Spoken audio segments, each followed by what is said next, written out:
The following program contains scenes and language of a frank and explicit nature. Viewer discretion is advised. This is The Loud List, where our random, rowdy, and raunchy band of misfits create top 10 lists of life's most insane shit. Be scared. Nothing is off limits. So congratulations. You just made the list!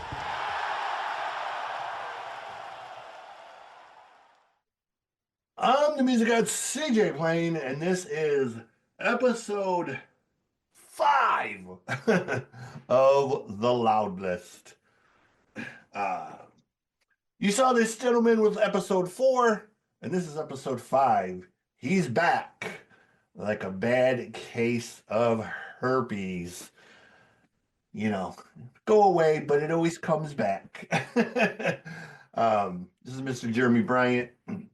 And as always, he'll give you the rundown on who he is and where he's can be found. That's right. And that's funny because I was thinking herpes too when you said it. But yeah, as you all know, I am the host of Paranormal Normal and Maniacal Music Musings, as well as the co-host of The Asylum with Harley and Joker. And you can find me basically on random podcasts popping up here and there. Nice. Like a bad case of herpes. So yeah. Yeah. Aggressive herpes. I try. Complex 69. Anyhow, tonight, for the last show, you saw us do the top 10 Nicolas Cage. Which was an interesting thing. I made me go down a rabbit hole because, as I stated, I had no idea that Nicholas, or that the man had done so many movies. But tonight, another rabbit hole, little bit of nostalgia. Gonna go back into the day for the top 10 best 70s TV shows, according to us. This is not an inclusive list or an exclusive list. This is merely our opinions. So with that said, we have some honorable mentions. Oh, God, so we're going to go ahead and get those out of the way before we get into the top 10 lists.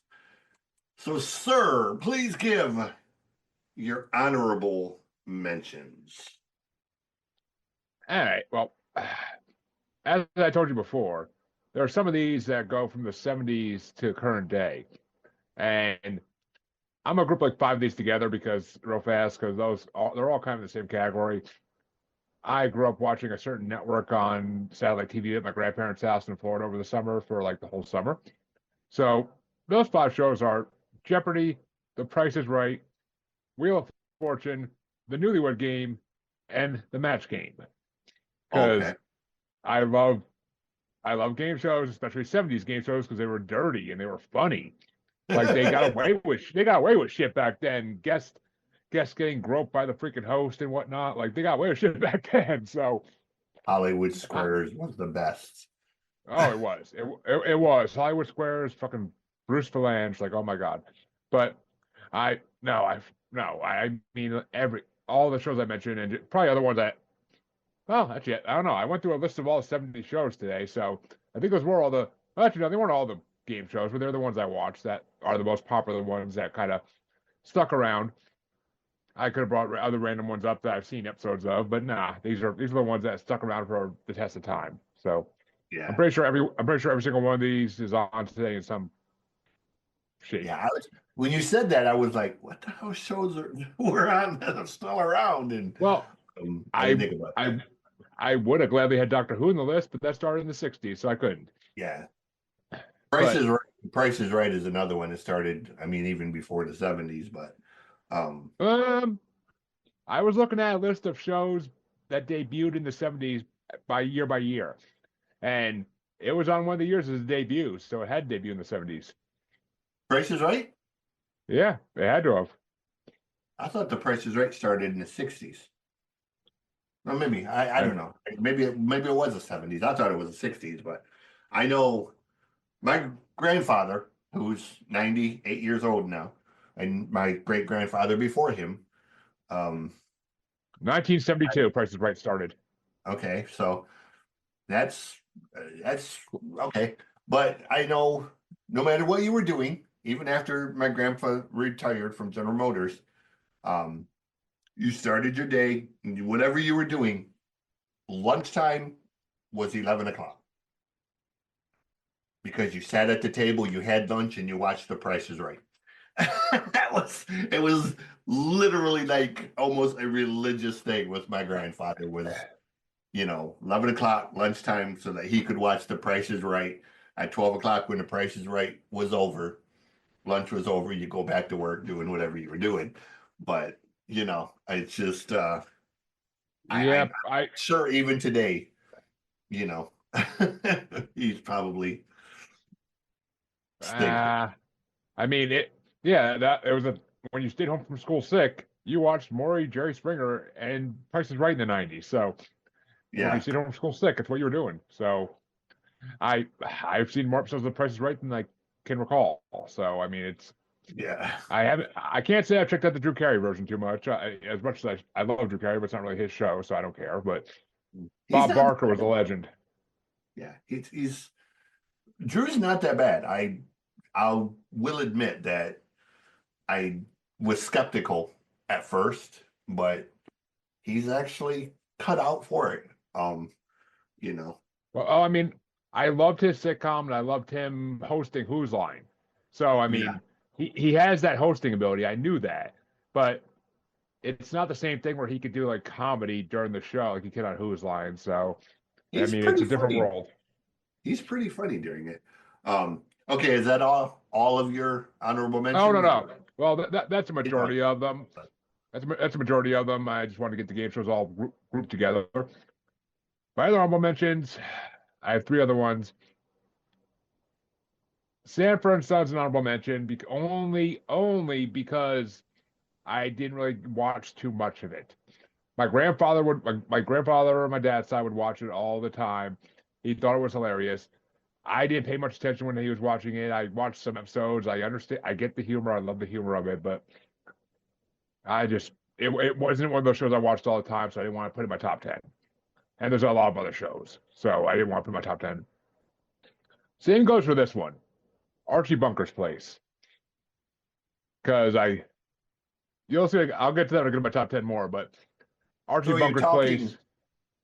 are you talking the spin-off Archie Bunker's Place? Are you talking Yeah, the family? obviously, yeah, obviously a spinoff Okay, because it's yeah. I mean, just making it was a sure. good. Yeah. Oh God, I would never confuse the two. Archie Bunker's Place was a good show. It didn't have it was a spinoff and it acted like a spinoff and it didn't have the supporting characters in every episode to help it be amazing. But I enjoyed it when I saw episodes of it randomly. I didn't get to watch it too much either because it wasn't on as much as the other one. But my last honorable mention was actually almost my number 10. But after my list was all done this morning, but when I got home today, our number one show I meant to check on, and it did come out in the 70s. So I had to add that to the list. So this one got pushed down to an honorable mention, and that's Bigfoot and Wild Boy. Okay, I'm not familiar with that one, so I A will have. it's a basic it's almost like a wolf and cub type show. Uh, a Bigfoot finds a baby a young child in the woods and raises it to be his own, and basically they have to fight UFOs and aliens and other monsters and other cryptids that come and try to terrorize Hmm, humans. They're kind of protectors of humans.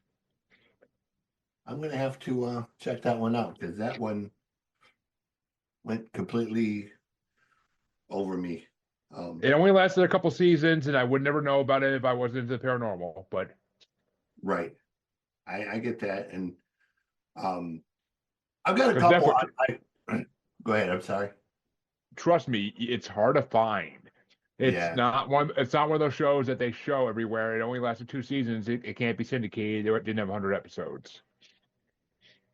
So I have a couple on my honorable mentions list that are on there for no other reason than they only lasted like 2 or 3 seasons. Very short lived. The very first two, which absolutely would have been in my top 10 had they not been shows that had two singular seasons. Um, the first two are Life and Times of Grizzly Adams and BJ and the Bear. Um, Shows that I watched religiously.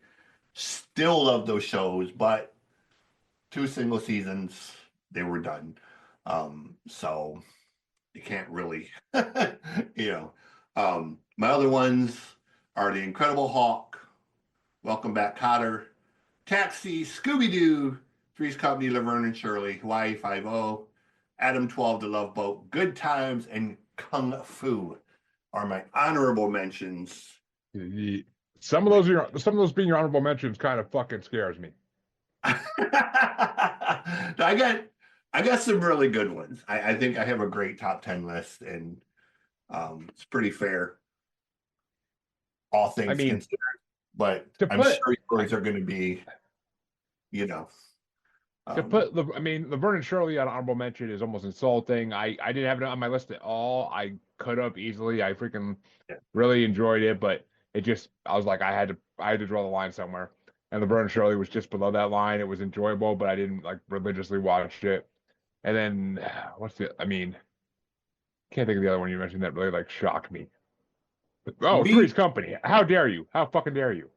So that honorable mention. Here's the thing. Laverne and Shirley is an honorable mention. It wasn't one I would have watched by choice, but it was on immediately after one of my top 10s. So you kind of watched it automatically because you watched. Yeah, I get that. It was they were like a combo. And I'm probably giving it away because anyone from that time period will know what Laverne and Shirley was on with, though. For all those Gen Zers out there, back in the day before streaming, you had no choice but to watch what was on TV. And literally, it's basically the same as just letting the next episode button on Netflix run its course because you're just too lazy to get up and change channel. So we didn't have remotes. You had to get up and physically click, click, click, click the channel. That only lasted in my childhood. That only lasted in my childhood for about 4 years, and then we got a TV with a remote. But oh shit, no, dude, that was all of my childhood. Was 3 channels. We had Channel 5, which was NBC. We had Channel 12, we had Channel 5, which was NBC. Channel 12 was ABC, and Channel 25 was CBS. Which are the 3 channels we got, and then I think I was about 14 or 15. A Fox debuted, and then that was Channel 66, and that was a huge deal because Fox showed things that the other 3 channels wouldn't have dared show. So, it was some random ass numbers for only having 4 channels. You'd think they'd be like 2, 4, 6, 8. You would have thought that, but when you lived 35 miles out into the country, where literally like everything was an hour's drive away. It was a 20-minute trip just to go to the grocery store, 30 minutes if you needed the hospital. It was, to go to the city, or what we considered the city, was Flint or Saginaw, and that was an hour's drive. So I mean, I grew up way out in the dirt, dude. Like, it was like Kansas, Nebraska type country type of shit, the furthest neighbor was 10 miles away. No, it was about a half a mile to our closest neighbor. But like what you saw in Twister, the movie Twister, that's basically like what I grew up with. Okay, like like pounds like what you saw in Twister. That's what So my wife want. That's what my wife wants to live, for fuck's sake. But it's, growing up, I hated it, and I couldn't get out fast enough. But now that I'm old, I look back on it and think I'd give anything to get out of the city now and go back to it, because I miss the peace and quiet. I miss the just not having people up your ass constantly. So I get does it. it does it still exist like that even, or did they build it Oh up yeah. over the years? No, it's the town I grew up in. There was 884 people when I was growing up, and today there's 875. So, Oh, geez. about 30 extra people in the 30 years I've been gone, and most of the same people, same families.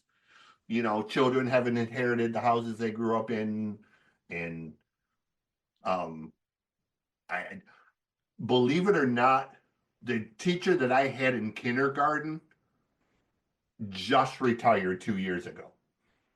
Jeez. She was a teacher for 51 years.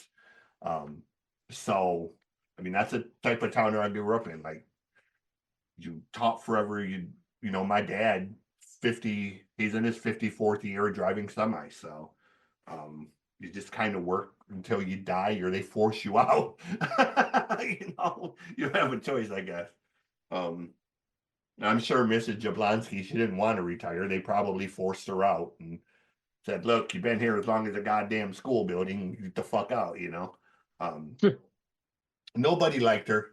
If you've ever seen the Matilda movie, Yep. the nasty ass principal, that was when I saw that movie. I swear to God, when I saw that character, I was like, "Holy shit! Who the hell knew Mrs. Jablonski?" Because that was literally Mrs. Jablonski. She's a 6'4" German woman, built like a house. She was terrifying, mean as a goddamn junkyard dog. And, I just was like, shit, that is Mrs. Jablonski through and through, man. Like, just, big fucking shot put throwing German bitch. But, anywho, before we turn this into a 6-hour episode, those are my honorable mentions. The number 10 for you. What do you got at number 10 on your top 10 1970s show? Yeah, my number 10. I watched it on reruns all the time as a kid on Nickelodeon. My number 10 is Land of the Lost. Okay. Classic. I I could throw a number of episodes to clear my fucking mind. It's a classic. Almost Jurassic Parkian type show before that was a thing. So I mean, it was, and it almost made you believe that if you dug a hole, you could go back in time and go live with dinosaurs. it it's That was one of them shows where they had terrible costumes, Yep. but it was also kind of it was almost Gilligan Islands in the way that you went back in time, but you had this cave where you had this like computerish type of thinking mind hive and all of that. That was a show that I had forgot about, and yeah, that was one I watched. It was on Saturday mornings, I think, or Saturday afternoons. It used to run on Nickelodeon like at 8 o'clock in the morning, not like as reruns. Yeah, it was, and the opening was really cool. It The was. I mean, the song. rafting, falling down the waterfall into the land. There's a Family Guy where Peter sings the theme song to it. It's freaking hilarious. But Nice. I haven't seen that one. Um, oh, it's an old Number one. 10 for me was a show that my father loved. Um, and I watched it pretty regularly. I went back recently, I think last year, and I watched all of the seasons, and realized in watching it, like, wow, this is a really good, solid show, and had a lot more action than I remember it having as a kid. It was Rockford Files. Um, so I've been told it's amazing and that I should watch it. I think I've seen it occasionally over my life, but just not one of those shows I ever got into. Is there a supernatural element to it? If I'm being, I think it's why people told me to watch it because there's some kind of supernatural element to it too. No, it was just James Garner just played a detective, California detective. It was, um, you know, but it was one of those shows I saw all the time as a kid. Never really stopped to actually sit and watch it like we watched other shows. Um, but you know, it was a solid show with good acting, and it had a lot of the cool elements of shows like Starsky and Hutch and that type of shit, you know. And it kind of surprised me. Like I didn't really expect a lot from it. I wouldn't call it the greatest show ever, but you know, it was a solid show, and it had some very cool elements in it. So it made my top 10 just because you know it had quite a few seasons and um, had that iconic opening and had that really cool pickup truck, that step side Chevy pickup truck that the old man drove. You know, so that was my number 10. Uh, number 9. You got number 9. I almost hate the fact that this is number 9, but it should be higher. But it's the '70s, so it's a tough competition. But number 9 me was Different Strokes. I grew up watching that, and I freaking loved Gary Coleman. I loved Gary Coleman as Arnold Jackson. It was the funniest freaking. It was just one of those shows where the kid had the best lines, and I mean, one of the main actress in it came over from another one of my favorite shows, so it had that tie-in. It was a spin-off to begin with, and it was a really good show. I mean, and it kind of taught you about race at a young age, about the differences in class and all that, and it made you kind of see things the way that kids don't always see things. So Different Strokes was one that we had this discussion before we went on the air. For those of you listening or watching, um, TV shows that whether it was a '70s show or an '80s show, Different Strokes was one I did not add to my list because though it did start in 1979, the majority of the show was actually in the '80s. So I Yeah. had it as more of an '80s show, considering it had one season in the '70s and all the rest of the seasons in the '80s. So I did not add it But to my list, but I it it would have been it had the spirit of a '70s show all the way through. kind of, yeah, I That guess, can't be sick. It had that '70s can't be sitcomness. yeah. And I don't disagree with it at all. I mean, it definitely is a great show and another show that we watched a lot because you know, um, Mrs. Garrett sort of, you know,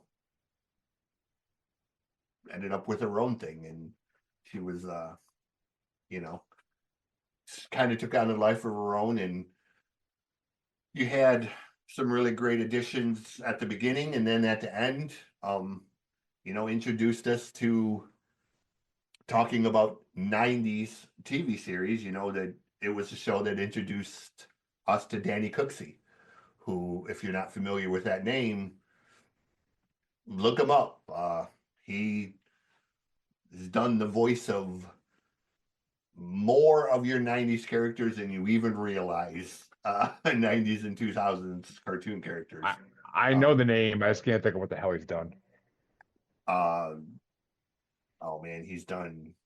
Well, he started in that, and then he was in the Terminator movie, and then he did Hmm. Salute Your Shorts. He was in Salute Your Shorts.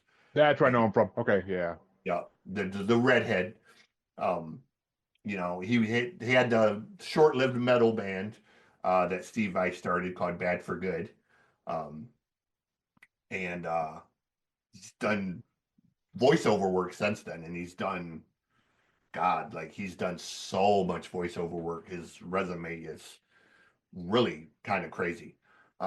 I looked it up a while back, and Like he Tara did Strong. voices I didn't even realize he had done. Yep. So um, definite proof that you can you can make a small fortune with your voice. So um, good good good show for that. Number 9 for me, probably show that a lot of people have higher, but was what got me interested in doing this, in doing radio stuff. Was WKRP in Cincinnati. Funny show. The turkey episode is still one of my favorite TV episodes of all time. So, yeah, WKRP in Cincinnati. Never really watched it. Never really. No one I knew really watched it. So it just was one of those things I never got. I knew it existed. I just never got into it. Yeah, I mean, it was kind of a goofy show, but it had some funny episodes. The Thanksgiving episode where they throw the turkeys, um, you know, yeah, where he throws the turkeys out of the helicopter, thinking they're big crates of turkeys, and he thought they were like live turkeys. And when he started dumping them, we realized that they're frozen turkeys. So we're throwing like frozen turkeys out of a helicopter and like pelting people with frozen turkeys. So Jesus. yeah, it's you kind of have to watch the episode to get the gist of it, but it was really kind of crude at the time. Like it was very over the top for that time, as far as black humor. So number 8. What do you got at number 8? This one, I'm gonna say this for a lot of them. It feels like it should be higher too. But this was a show I watched in reruns of Nick at Night a lot. So, and it gave us one of the most beloved characters of all time. And number 8 is Happy Days. Because the Fonz. I was obsessed with the Fonz when I was a kid. I was obsessed with the Fonz. So, and I mean, it's a good show. And I mean, come on, there'd be no Weezer's Buddy Holly video without it. So, I love Happy Days was a great freaking show. It really was.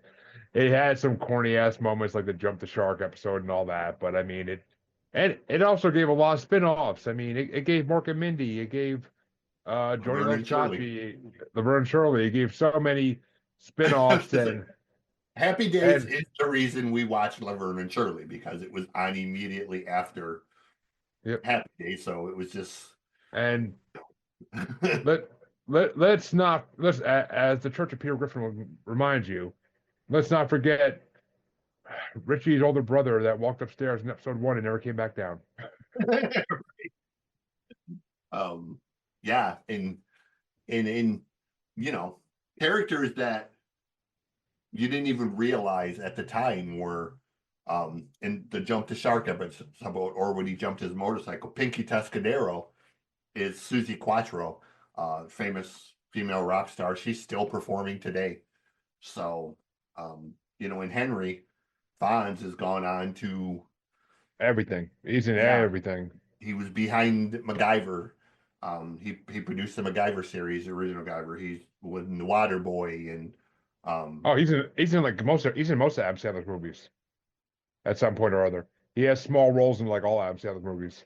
I guess I never noticed. I just remember him in Water Boy, but And I mean he's been in so freaking many movies, so many TV shows. Yeah. So many TV shows he plays small roles in, like yeah. Had a very dark character he played on SVU for an episode. So him and John Ritter both played like really dark characters, considering what they were famous for in the 70s. They did. And I mean he like I loved him on Arrested Development. Like he was freaking hilarious on the Arrested Development.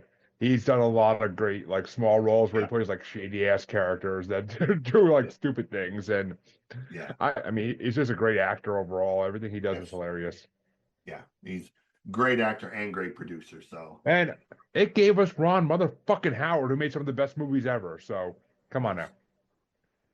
gave us a lot more than you realize were, and I do have it on my list. So we'll get to mine eventually. Number 8 for me was another show that probably higher on some people's list, but I remember it always being on TV, but never sat down to really watch it. Number 8, I have the Brady Bunch. You never watched the Brady Bunch? It was, it was one of them TV shows that I remember it being on, but I never sat down to actually watch it. It's not even on my fucking list. But I was obsessed with the Brady Bunch as a kid. Like it just was. I look back, it was just such a stupid show. It was so freaking tongue in cheek and stupid, Yeah. and very, very close to incest. The whole show, like the whole show. Well, So many cues of like. I mean, they hit on it in the Brady Bunch movies they did in the '90s, but yeah. Like I said, it was one of them shows I always remember it on. Everyone else watched it. I was one of them kids who there weren't a lot of shows that made me sit and actually well, at it. ADHD is a serious thing. I was just a badass kid. I don't think it was ADHD as so much as I was just a little asshole. So Okay. If something wasn't on fire, blowing up, or somebody wasn't getting shot at, I generally didn't stop and pay attention to it. I was, I always been an action type of thing. See, that's one of those shows that when you're a kid in the '90s and every night you have to be inside, it's dark out, and I mean, if wrestling wasn't on, I was watching Nick at Night because why the hell not? And because I lived off Nickelodeon like it was a freaking drug, and I would watch Nick at Night every night, and Brady Bunch would usually start off Nick at Night back then, so I would always watch Brady Bunch, and oh my God, I could hear Marsha in my head every day of the week. Yeah. Now, see, I watched Brady Bunch more as an adult than I did as a kid when it was on. Like the reruns, like you're talking about, yeah, I would sit and watch those. Yeah. So most of my knowledge of the Brady Bunch is from the reruns later. It's funny watching it now, knowing everything you do about the actors. Right.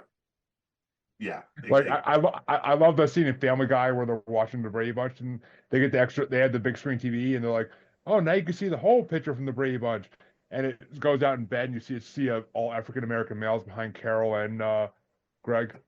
Yeah. Yeah. Yeah. Number 7. What do you got at number 7? This is one of those shows that I was a huge fan of when I was like, according to my parents, when I was like 2 to 4. This was my show I had to watch whenever it was on Nickelodeon and reruns. But it was my number 7. Well, I guess it's time to start the music because it's the Muppet Show. I love the Muppets from a young age. When I was a baby, I'm told I watched Sesame Street, and if they turned it off, I would get very upset. But my mom had to watch the same VHS recordings of Sesame Street that she recorded for me, like probably 100 times a freaking week. So it's Muppet. A natural progression goes to Muppets next, and I love the Muppets. I love the movies. I'm not a big fan of any of the movies they did with them up until like the 2000s ones. I did not like a lot of the 90s, 80s movies they did. I just don't know why. I'm just not into it. Muppets Christmas Carol's all right, but it's just not great. But I mean, I love the Muppet Show. I love the music. I remember going to Universal Studios and going on the Muppet, or actually, no, it was MGM Studios, but that was a thing still. And you go to the Muppet, like 3D show. Like, it was freaking awesome. So I love the Muppet Show. It was funny and it had great guest stars. The Muppets were awesome. I didn't have them on my list. For some reason, I thought that was in the 80s, but no, it was the 70s because I remember 2 particular episodes that I remember of the Muppets. First one was the one that Kenny Rogers was on because that was one of my grandpa's and Grandma's favorites.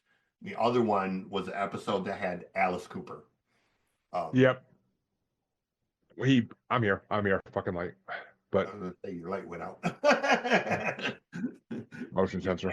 Dark. But no, the yeah, other I mean, episode was with Alice Cooper. I remember that one particularly because, we were all Alice Cooper fans. oh, I believe he performed with Dr. Teeth in the Electric Mayhem. Only Women Bleed, and it was just one of them songs that it was like, it was such a crazy thing. So great call on that one. That was one that I missed totally. I obviously did not do my research as well. So number 7 for me was a show that I loved because it made me want to ride a motorcycle, and it was had cool people in it, and it was Chips. Chips, yeah. I just, again, he had that cool step side. In fact, I think it was the same truck from the Rockford Files that they used. It was that cool step side Chevy, and just chasing bad guys down the highway on motorcycles. Just, for a while, it made me want to be a cop, and I realized that, yeah, not really cut out to be a cop. So, I got Chips at number 7. It's one of those shows I never thought would be interesting, so I never watched it. I saw the movie with Dane Cook, pretty fucking funny movie. But I mean, who was the guy who played the lead actor in that? Who was the lead actor in that show again? What's his name? He did the commercials for all the Eric Estrada and Wilcox were Eric Estrada. Yeah, I never liked his personality. Like I never liked his face, never liked his personality. So it's kind of was like, eh. But he was the high-strung one. Larry Wilcox played the sort of more straight white guy. And then, of course, the police captain, he was actually a Mormon during the whole thing. So he was always sort of played very limited because he was particular about not being cast in any scenes where they were drinking or smoking or anything like that. Being Mormon, he had his religious things that he would not be in certain scenes, like if they were drinking beer or if they were smoking, if they were in a bar of any kind, he wouldn't be a part of that. So almost all of his scenes were always shot at the police station per se. It was kind of this weird thing of, he must have had pull in Hollywood, because normally if you're an actor and you start making those kind of demands on a TV series, you get shown the door pretty quickly. So. Yep, you do. So anyways, my number 7 is Chips. So number 6, what do you got at number 6? This is the show I almost forgot about that I had to look up and make sure it started in the 70s, and it was completely in the 70s.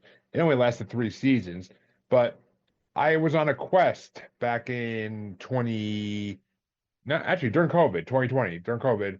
I went back and using a cartoon website that I found, I started watching all adult animation series from the beginning of adult animation and I wanted to go to the end, but I never got that far. But the first show, or one of the first shows on the list, was started in 72, and it was called Wait Till Your Father Gets Home. Very short-lived show. It had a non-animated version as well that only lasted like a couple episodes, but it was actually the father from Happy Days that voiced the father character in the show, and it's basically like Family Guy if Family Guy came out in the 70s. So I loved it. I watched all of it. I watched all 3 seasons of it on the website I had. I thought it was hilarious. It was very 70s humor. it kind of reminded me of like an old school version. It basically opened the door for Family Guy, F is for Family, and all these shows that exist today to exist. So it was a good show. I mean, very 70s, but it was a good show. I enjoyed the shit out of it. I laughed my ass off a lot of times at the father. So Yeah, it was very short lived. I did see that, and my research didn't ever really watch it. I knew about it. Other friends, people watched it, but um, I think I mean you probably would love it actually being a dad. You probably would love it. probably I've noticed quite a few on the list that I was kind of like, okay, I need to go back. This sounds kind of cool. I need to go back and check it out. So I bookmarked where I was doing the research for the shows so that I can go back and because I love old stuff. I would rather sit and watch old stuff than new stuff. Oh, that's why I watch old horror. That's why I watch old horror movies for my brackets all the time because it's better than Yeah, watching new stuff. So and that's the thing. That's why I love like going on with you guys because I get to see that type of stuff as opposed to this. I'm not a fan of modern horror movies. they're not Movies great. like movies like Annabelle and shit like that. The found footage type stuff. Oh, I don't I hate like those type of movies. Like I hate found footage horror movies with a fucking passion. yeah, and it's just like modern horror movies just are kind of like I don't know. I There's just can't. the only ones that are really good nowadays are based off of old IPs. You And know, those are the only ones that are good nowadays is ones that are remakes of old IPs that they managed to make halfway decent. And or they're just the same idea as old horror movies just kind of yeah, restrung and redone. Like yeah. Like these I original miss, ones nowadays are garbage. yeah. Like nothing beats a good slasher. You got to have a good horror character. Like you got to have. It can't just be like some random thing or some spirit. It's I want a Jason. I want a Chucky. I want uh, a slumber party massacre.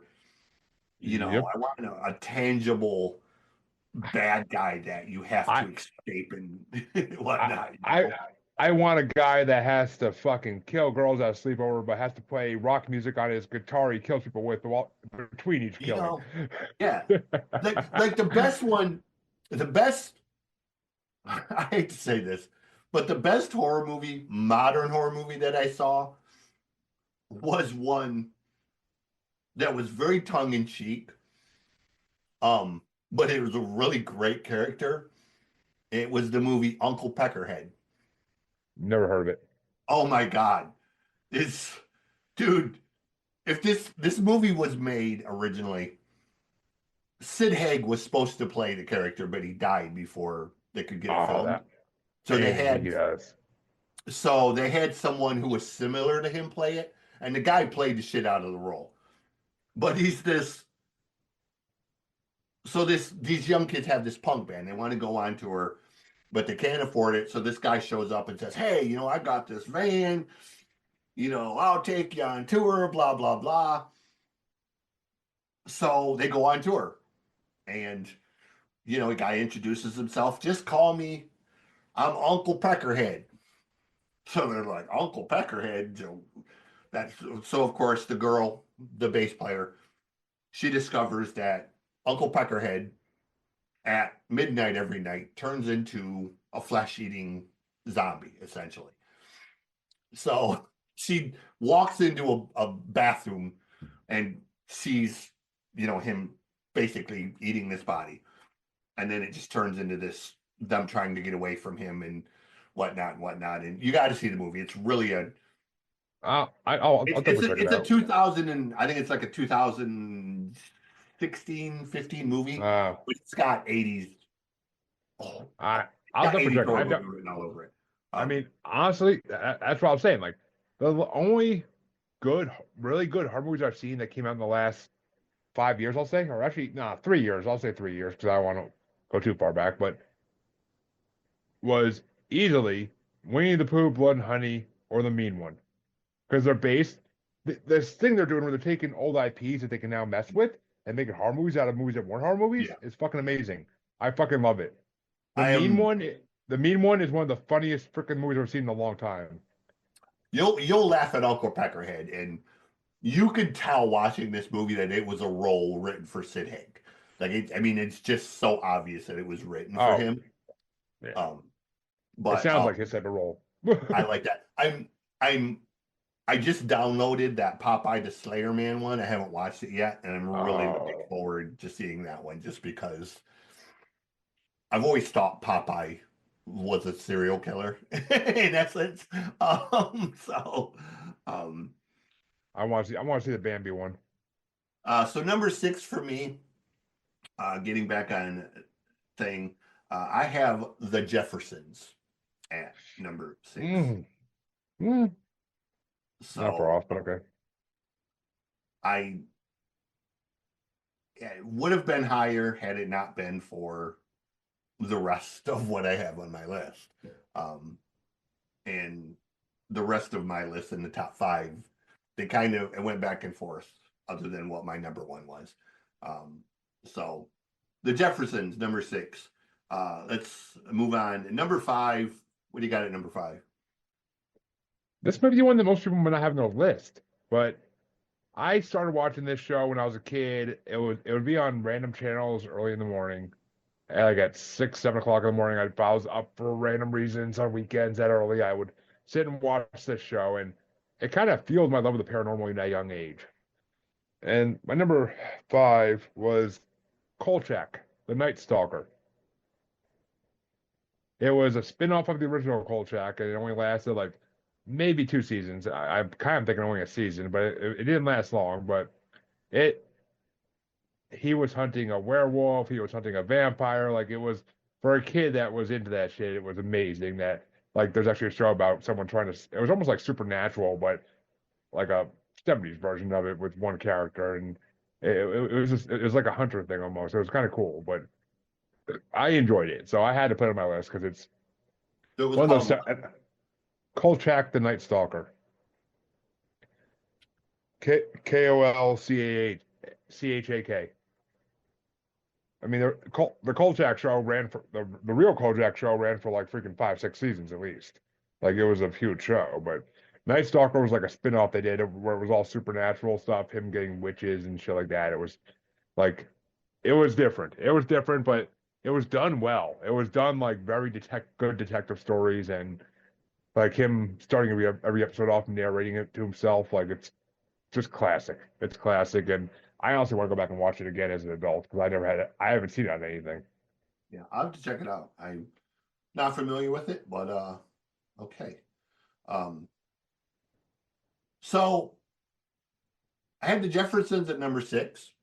At number 5, I have the show that the Jeffersons was a spinoff of. Too low. All in the Family. Too fucking low. Too fucking low. Nah, I'm going to disagree because the other 4 I have above it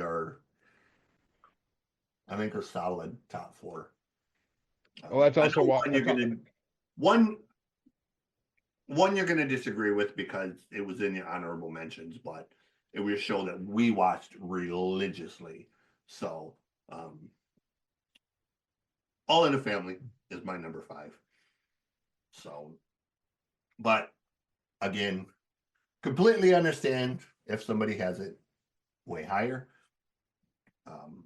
Not gonna debate that. So, number 4. What do you got?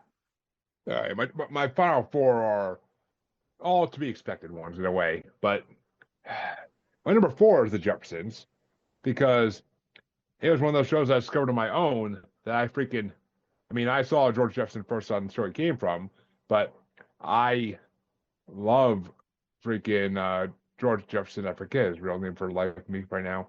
I love his character. Come on, Wheezy.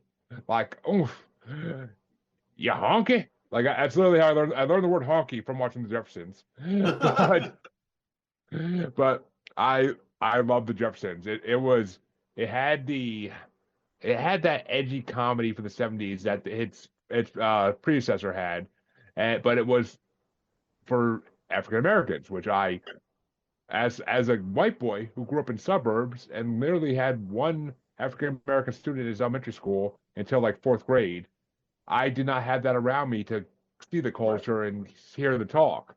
So to have that exposure at the Jeffersons, because it was instant enough, my parents didn't care if I watched it.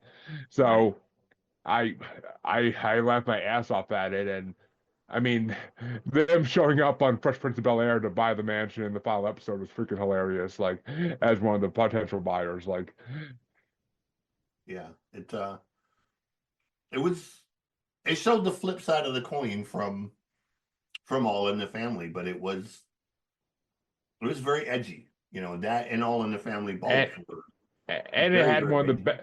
It had something on the family didn't though. It had one of the best theme songs for television ever. Hmm. It was yeah. I did with with the folks. We did the top 10 TV themes, and it was very high on both of our lists for the TV In theme. my original TV theme songs bracket, it made it pretty far every fucking time because Yeah, someone did it because it's and I yeah. actually in It's I have a list. I have a list for a new TV theme songs bracket that is going to be long as shit. It's nice. going to be multiple. I mean, I have an animated TV show one that's like I think 9 parts, but Yeah, I'm pretty sure the regular TV theme song one is going to be a lot more than that. I don't know I, about I don't know where or when we'll ever get to it, but it's going to be there. so number 4 for me was one you had higher up, but number 4 for me was Happy Days. It was one of the shows that I did watch. Uh, the Fonz, you know, everybody wanted to be Fonzie. Or me, I was more of a Ralph Melf type. I liked his sort of, you know, smart assy. That was more like what I was as a kid was, you know, I was always the comedic relief of all my friends. I had friends that were stoners. I had friends that were jocks. I was the smart ass. I was the one that was always kicked out of class for making a smart comment, for fucking with the teachers, for doing something or another that was inappropriate. Um, so, you know, in our group of heathens, I was very much the Ralph Melf type character. Um, so, yeah, I got Happy Days at number 4. And another show, Yeah, you know, just an I, awesome I theme mean, song. it only is as low as it was on my list because of the competition it had to face. Right. But I understand. And it's not this was not an easy thing, because even my no, honorable mentions, there were a lot of them. this this isn't Nicolas Cage movies. There's not great ones then shitty ones. There's a lot of great ones in this topic, and then a lot Yeah, of shitty ones too. But there's a lot of great ones. yeah, more great ones than. I mean, it was a golden era of. Oh, there are a lot. As I learned today, there are a lot of TV shows that existed in the '70s I never fucking heard of. So they had to be pretty shitty if I never heard of them. I mean, that was the '80s too, but I mean, all right, number 3. Where do you got it? Number 3. Well, I already kind of had the spin-off for this on my list, but my number 3 had to be Facts of Life because as a young boy, it gave me a female perspective on the world that I wasn't asking for and didn't know existed. And it kind of, I mean, I thought some of them were cute as shit. So hell yeah, like Blair can get it all day back then. Nowadays, but back then, Blair can get it all day. And Facts of Life was a fun. It was funny because it had the kid element being at school. So like you got that part if you're a kid, and then it was just funny. And seeing Mrs. Garrett was classic always. Girls, girls, girls. Yeah, see, that was one. That was another one with different strokes that I did not put on my list because it debuted in August of '79, and then it ran till '88. So I had it. I had it on my '80s list, um, as opposed to my '70s list. Um, so technically, yes, it was, I guess, a '70s show, but you know, um, but yes, definitely would have. If we were doing an '80s list, it would be in my top five. Um, Classic show, again, theme song that was undeniably catchy. Um, you know, you take the good, you take the bad, you take it all. Thanks a lot. Um, so yes, I would not disagree.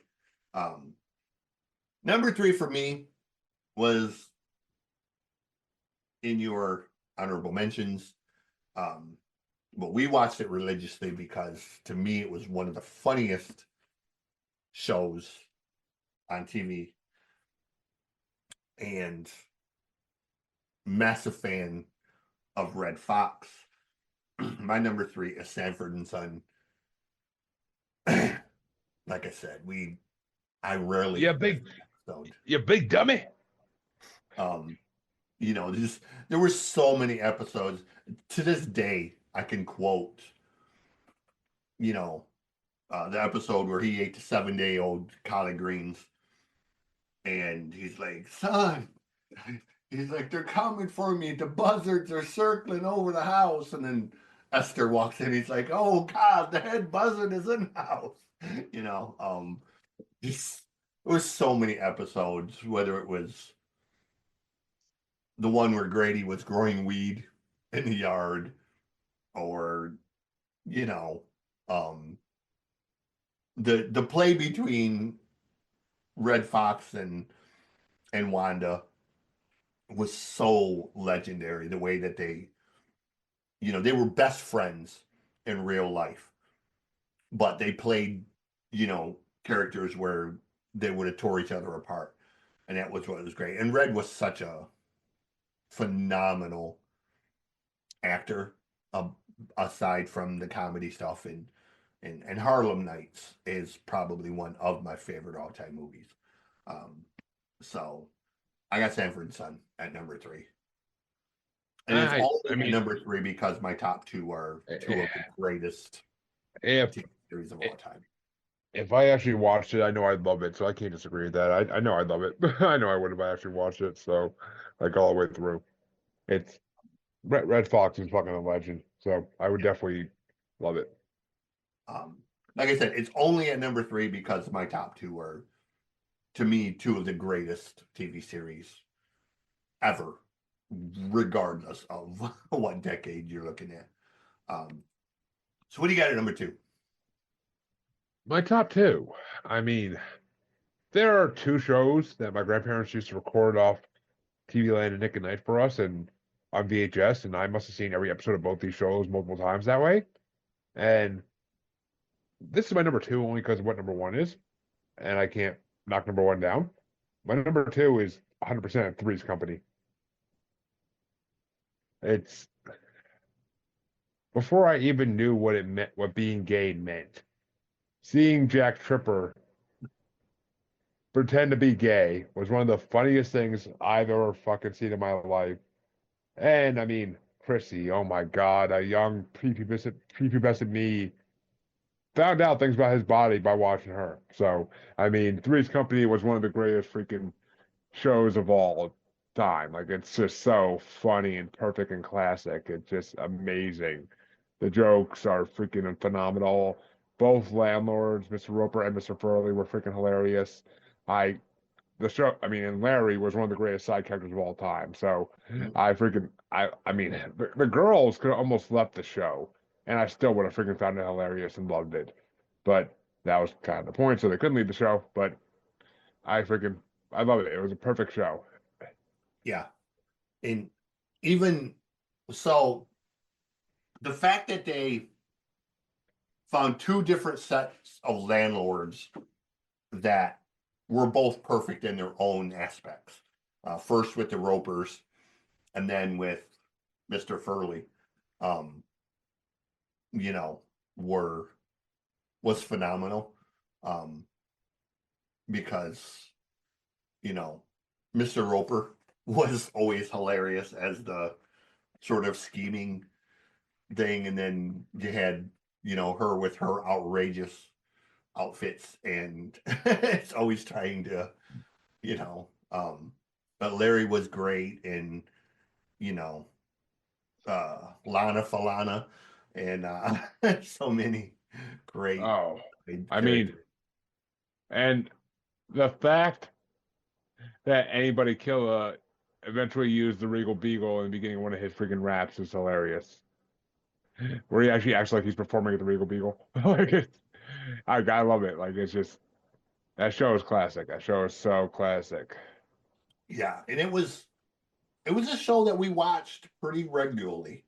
um like it was an honorable mention for me only because, like I said, there were shows that I was kind of more, I guess, attached to psychologically.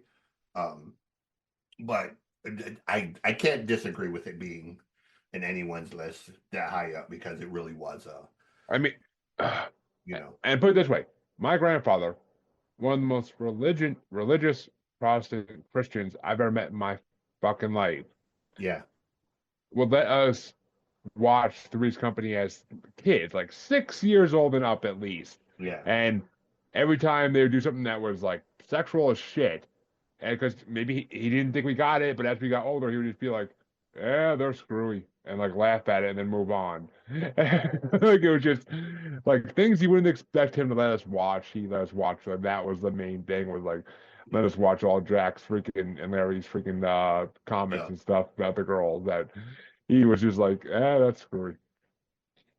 So my number two was a TV show that I probably watched more than any other TV show, because right along with the lunchtime was at 11 o'clock, so you could watch Price is Right, was my grandfather's rule of dinner was at 4 o'clock. Not 3:59, not 4:01, 4 on the nose. And you sat down and you had dinner, and of course, where the table was set, the TV was kind of in the corner of the living room, right in view. So you watched Little House on the Prairie. It was on every day at 4 o'clock.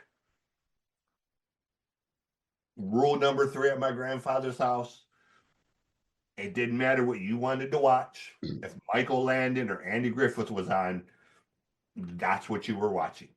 So whether it was Little House on the Prairie, Mayberry, Matlock, Touched by an Angel, uh, Bonanza, didn't matter.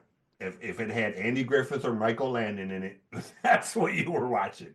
Um, so I have seen every episode of Little House on the Prairie probably 3,452 I times. I read all the books. I never watched the TV show. I don't think once. Yeah. It was not something that I would have watched personally. Just no choice. Just it was always on at dinner time. It was like peanut butter and jelly. Like I don't remember ever having a dinner as growing up.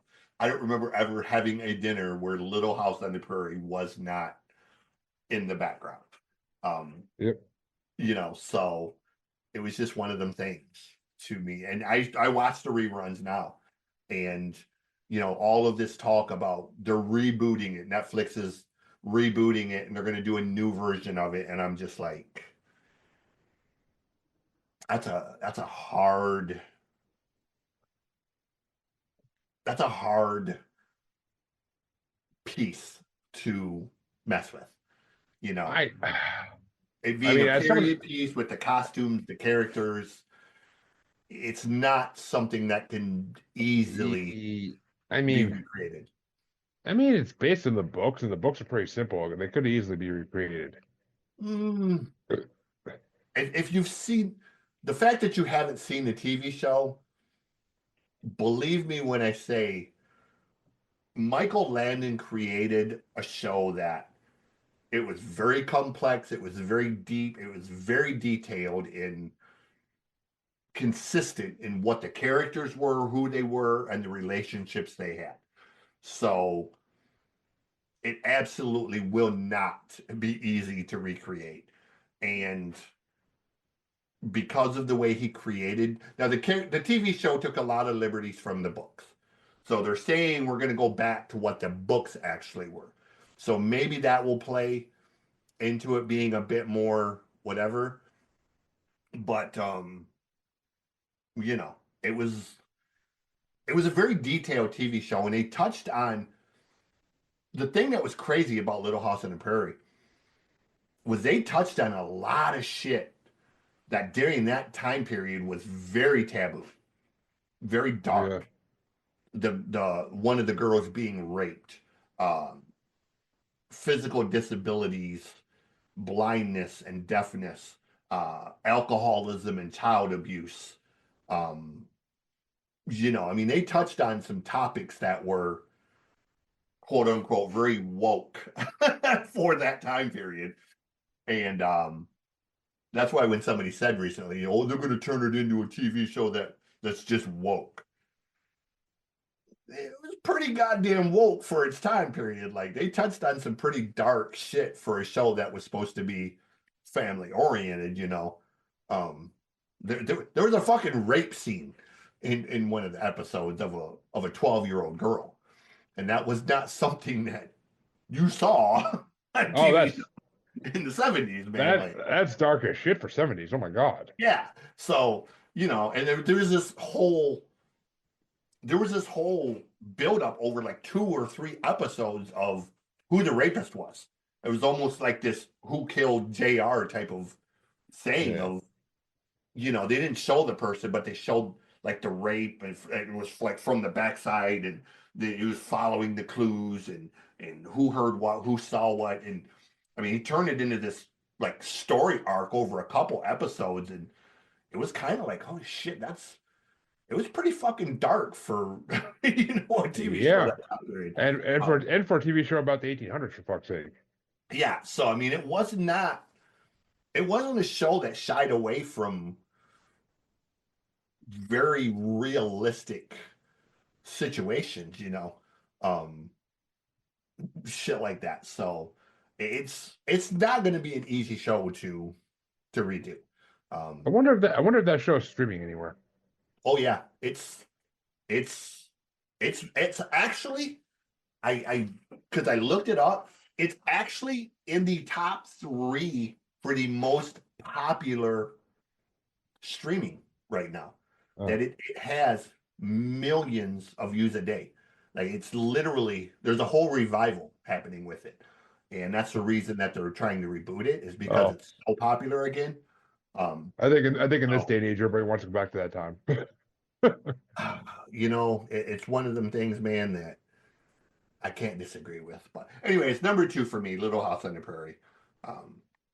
It's just, like I said, I see why people like it, and you know, really great character. And I might have to watch it. I'm going to be doing an episode where we're going to be recasting it. So definitely watch it, check it out, because I created the list. We're not going to do every single character, but we're going to do like the main 8 people that were there from the beginning, mostly all the way through it. So there's going to be a few characters that were huge parts of it, like Almanzo, but Almanzo doesn't show up until season 3. So I don't have him on the list because he's not an original. So, you know, you're going to have like Charles Ingalls, Laura Ingalls, the Olsons, the preacher, the doctor, you know, in Uso talk, the day ones, basically. And we're going to be recasting those 8 or 9 main characters. And I'll have to watch it between movies. Not as easy as you think. I'm sure. So, Number one, who do you got as the greatest 70s TV series? And pretty sure I probably know, but we'll see. See how. I'm pretty sure everybody fucking knows by now if they're listening to this that if they don't know, they're fools. But I mean, there's from the moment before I even made this list, there was no show. For the time you mentioned doing this episode to me, there was no show that I knew was going to take number one besides this one. And it is the greatest fucking TV character of all fucking time. I don't care what anybody says. It's gotta be All in the fucking Family. Archie Bunker is a god. Archie Bunker is a fucking god of men. I will say it again. He was. I learned how to be a man, how to treat people from watching Archie fucking Bunker treat people. And That's why yes, you're an asshole. No, just kidding. I was just gonna say that, and yes, he may have been an asshole and a racist at times. I mean, I don't think he was racist. I think it was just the time, and I think that's what most were at that time. But no, it's very much was. That's exactly what it was. You know, he wasn't racist. Mean, he didn't know any better. That's what he. And the actor was a good guy, so that's not the case. But Carol it's just was brilliant actor. But I mean, it's just he taught me how you should treat your wife, or how you should treat your kid and your neighbors and everything else. I mean, he was a very wise man. He didn't do things always the right way, but he was a wise man with his logic, and he worked hard. And he just wanted to come home and sit in his chair and smoke a cigar and watch some TV and call his son-in-law a meathead. It was a great time. It was a great time to be alive, and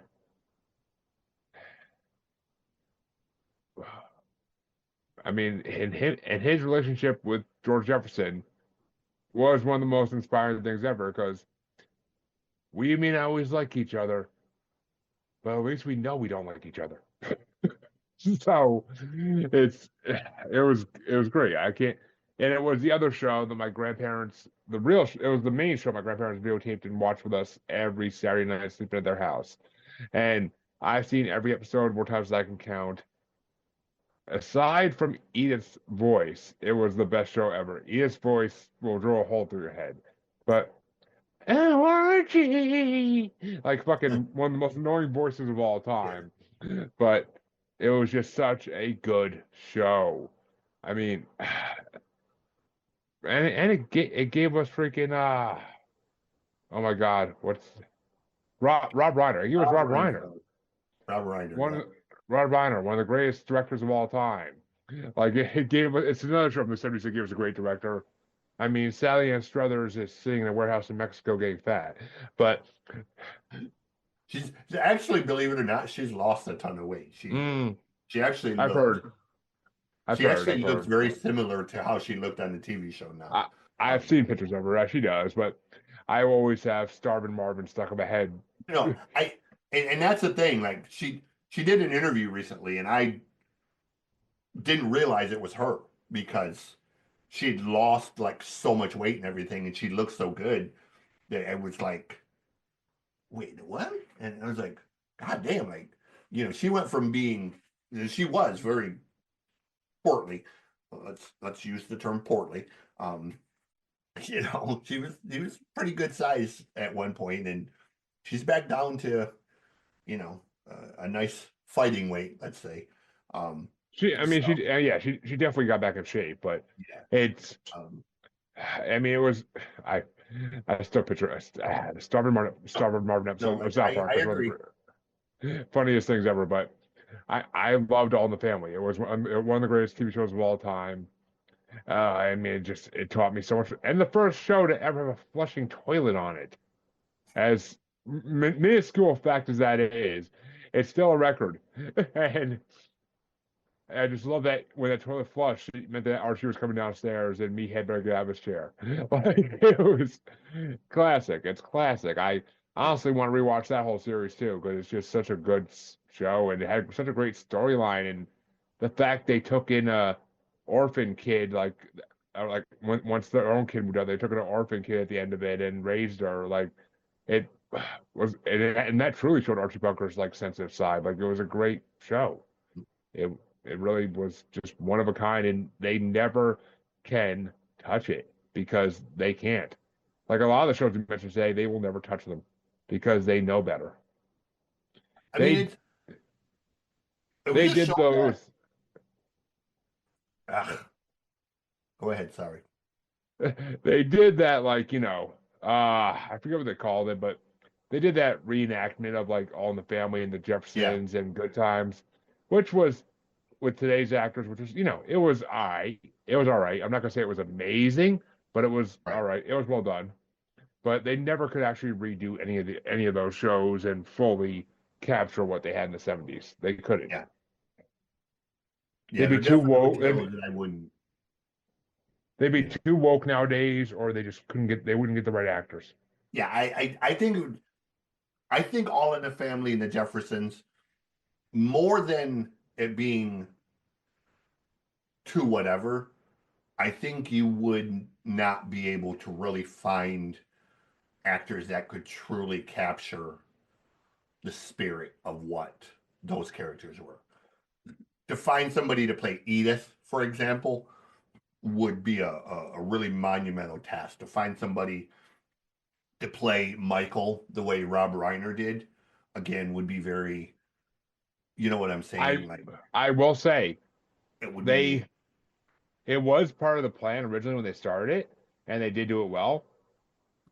But they basically did it with that 70s show. They basically made a new version of All in the Family with the and same and the, character types. and Married with Children as well was very But I All in don't the. think Married with Children did it as perfectly as that 70s show did. I you know, true. I think Al had a lot of the qualities. Um, Just more, not the delivery, not the sophistication. the toilet thing was a running gag. Him coming down from the toilet with the newspaper under his arm, um, was sort of a running gag. Married with Children, had, um, was one of the I think was one of the main sort of nods to All in the Family. Um, but yeah, that '70s show was very much a nod to it. And there's a couple other ones that had touches of it here and there.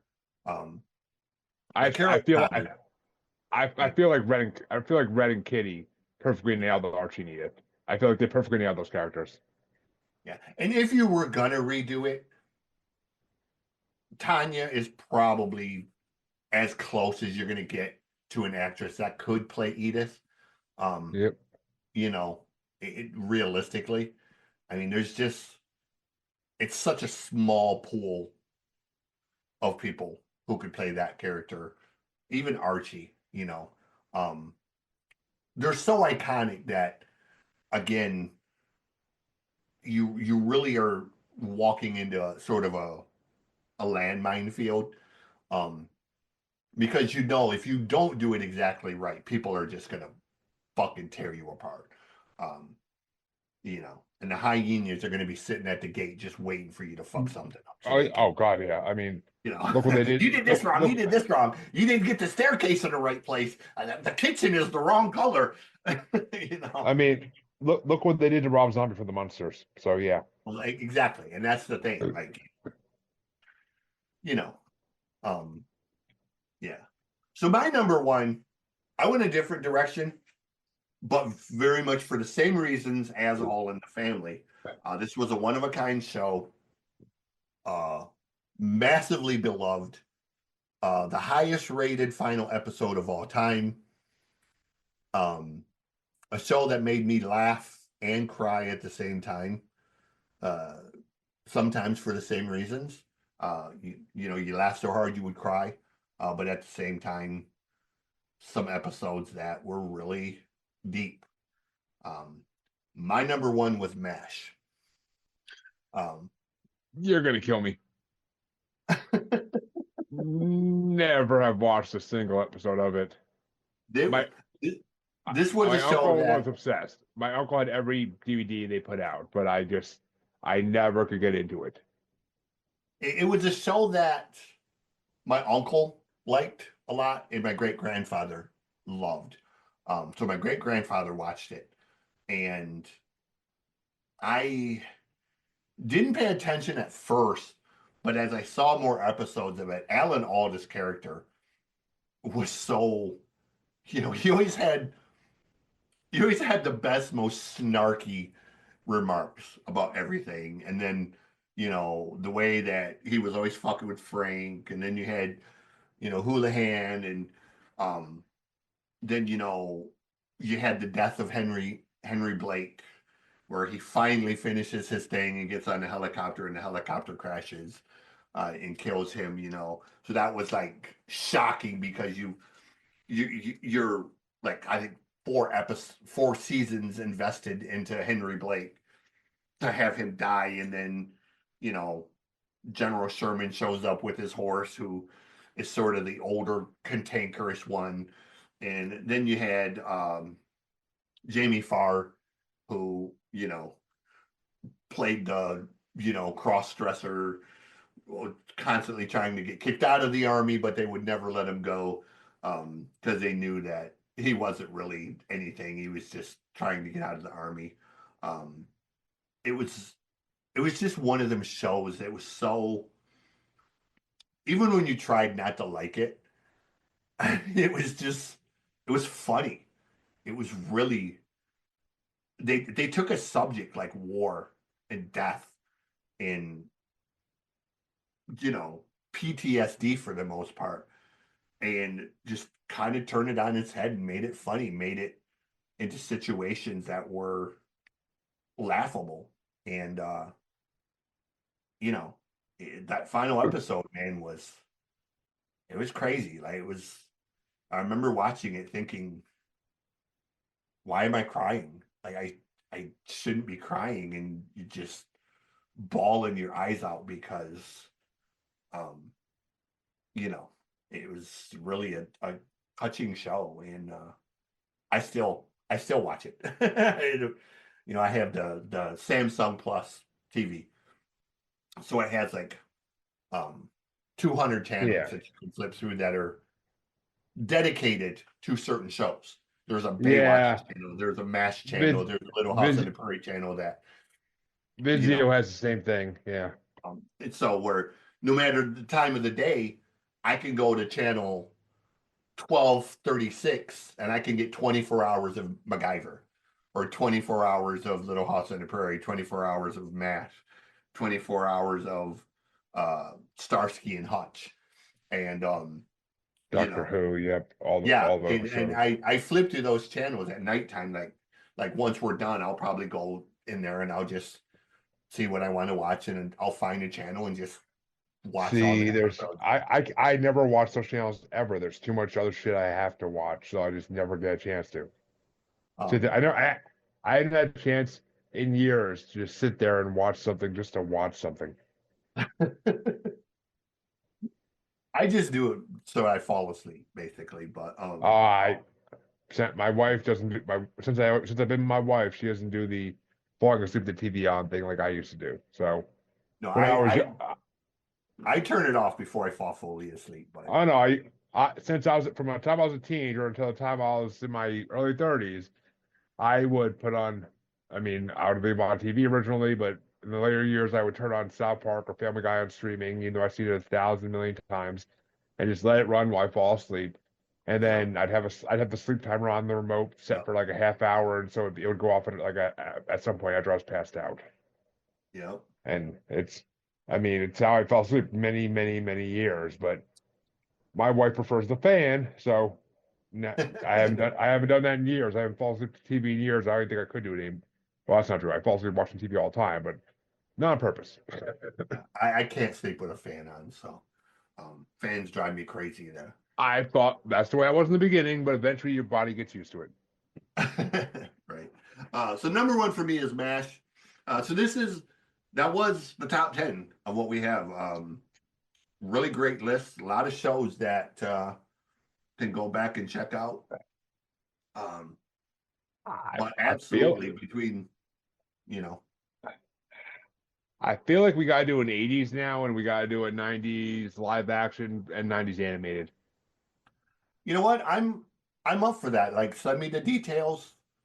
I'm there for it. Like Well, that's I again. mean, yeah. You mentioned doing the conspiracy theory one. I'm doing my research and Oh. finding. Yeah. I'm really not conspiracy theories. Is being one of them things where I know the big ones, JFK, 9/11, whatnot.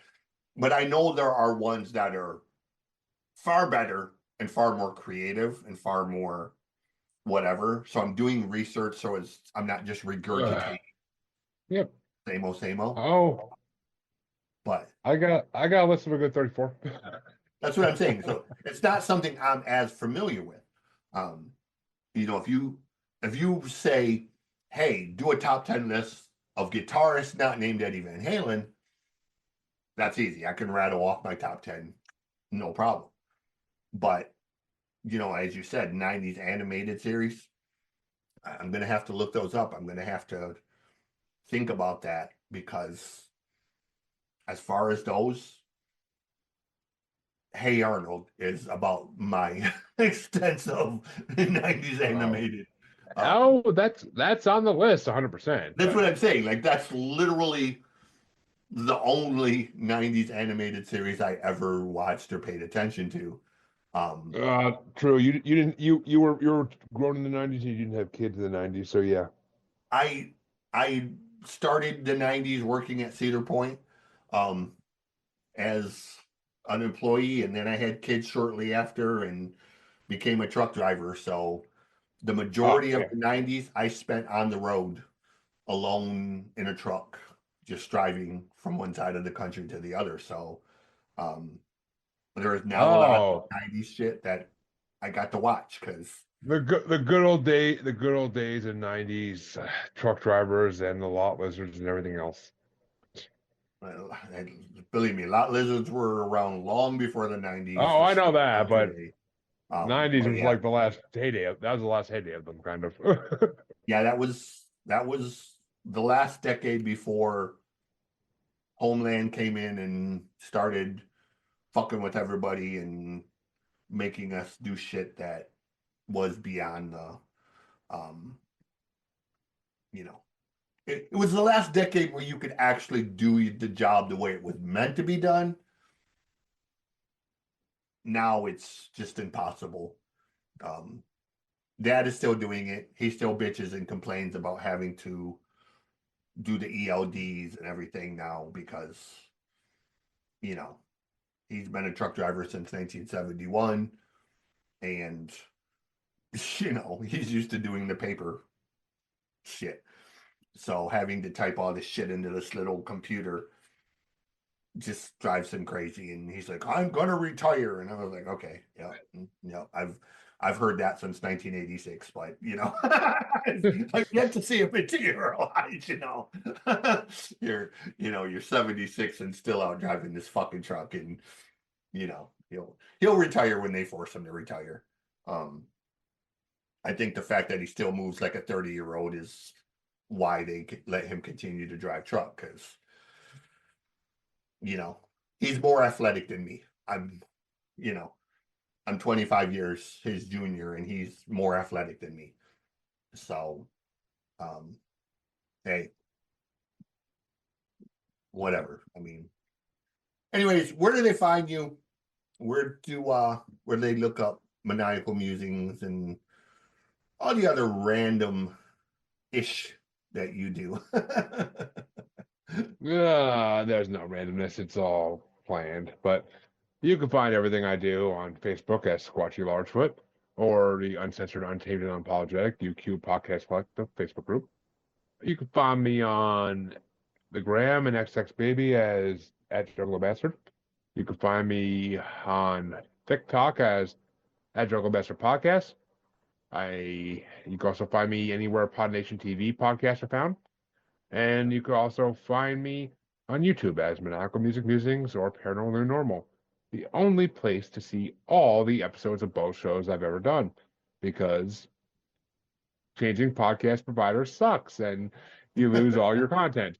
So that's the only place you can find everything I've ever done is on YouTube. So if you want to go back through 300 plus episodes of Paranormal or 100 plus episodes of music, go back there. But or you can find us popping up on random podcasts like this one everywhere podcasts are found. Just Beautiful. go Google me. I actually come up on Google for the last couple of years. It's amazing, and for good Yeah. reason. Right? Could come up for good reasons as opposed to the top 10 most wanted list. Um, I am happy to say I am no longer on the FBI's most wanted list. No, that's a joke. It's a joke, people. It's a joke. I was never on the most wanted list. I what I was on Pennsylvania's most wanted list at one point for a warrant that I didn't even realize I had. Not the most wanted list, but I was wanted in Pennsylvania and didn't know it. Discovered it due to a background check for a trucking company and was kind of like, what the hell do I have a warrant for? He was wanted by the Dutch Amish, but yes. No, you're gonna love this story. I got to tell this story. So I get this background check because I want to drive for Maverick. Maverick says, "Do you know you have a warrant in Pennsylvania?" And I was like, "Why do I have a warrant in Pennsylvania?" Well, you have a warrant. I said, "Okay." So I called Pennsylvania State Police and I said, "Hey, background check. I got a warrant for my arrest. Can you give me information on this?" "Oh, yeah, it's a misdemeanor. Theft of city property." Theft of city property? Never fucking stole anything from a city. What the fuck? Well, you call this number. So I called the number, called the third number. It's Crawford County Courts. And, well, you checked out a Dean Koontz book and a Jimmy Buffett CD from the Meadville Public Library, and it wasn't returned.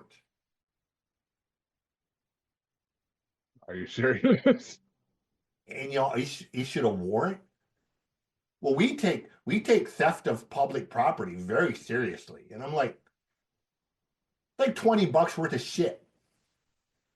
So I had to literally go to Pennsylvania and go to court because I didn't return this library book and this fucking CD that I checked out. No idea where they even went. Just in the process of moving and, separating from my oldest kid's mom and all that shit. And I don't know, but yeah, they issued a warrant and had arrested me and held me overnight before I could get in front of a judge to answer for this warrant over me not returning a Jimmy Buffett and a Dean Koontz book back to the library. So this is why if you ever hear me say fuck Pennsylvania, that's why I say fuck Pennsylvania. Bullshit warrant. Cost me almost $1,600 in court costs and fines. Over $20 worth of shit. It was completely ridiculous. But yeah. So yeah. Always return your library books, kids. Yes. Especially if you're in fucking Pennsylvania. That is why I say I am no longer on Pennsylvania's most wanted list. It was the most random shit, dude. Like, it was, I thought I had like some serious warrant when this background check come. Like Pennsylvania issued a warrant. I was like, what the fuck did I do while I was in Pennsylvania? I don't remember I wasn't arrested. I never got booked or anything like that. Like, what the fuck did I do? But they would issue a warrant for me. And when I called, I was just kind of like, you fucking serious? Like, do you motherfuckers not have a hobby? Like, you literally issued a warrant for me not returning library shit? Well, we take it very serious. And I'm like, I'm seeing that. Like, that's, and then theft of city property. Like I stole a cop car. Like I stripped a copper wire from the city building or some shit, You make it sound so serious. Theft of city property. Like I stole, like I stole the golden statue in front of City Hall or something. It was like, That's pretty insane. Yeah. So anyways, as always, you know what we do here? We have fun. We do top 10 lists that rock. And this was another one. Thank you, sir, for appearing. Be well. Treat each other with kindness. And remember that no matter what you're going through, music, movies, and other random stuff can heal your soul.